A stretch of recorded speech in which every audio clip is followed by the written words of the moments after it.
Allah öz kitabında öz peyğəmbərini necə tanıtdırır? Sizə öz içinizdən olan bir peyğəmbər göndərildi. Sizin üçün çətin olan şeylər onun üçün çox ağırdı. Peyğəmbər o qədər insansevərdi ki, Allah Quranda onun sevgisini hərislik kimi təqdim edir. Möminlərə qarşı isə çox rauf və mehribandır. Peyğəmbər dünyaya gəlibsə artıq fədakarlıqdır. Çünki o yalnız bizi xilas etmək üçün gəlib. Yoxsa onun yeri bu dünya deyil. Bu yolda ona əziyyət verirdilər. Bir dəfə də əlini qaldırıb şikayət etmirdi. Onun dişini sındırırdılar, alnını yaralayırdılar. Cəbrail nazil olurdu.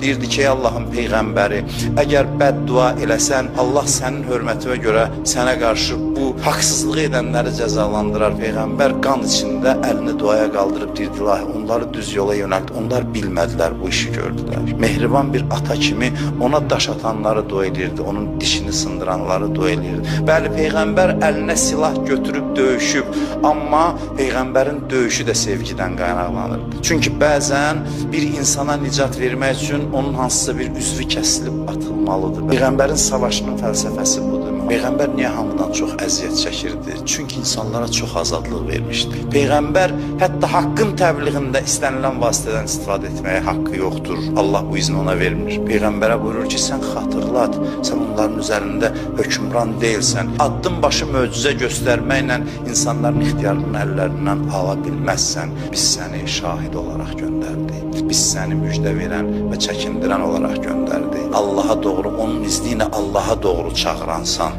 Sən aydın bir işıqsan, çıraqsan. Çıraq əriyir, vücudunu yandırır, başqalarına işıq bəxş edir.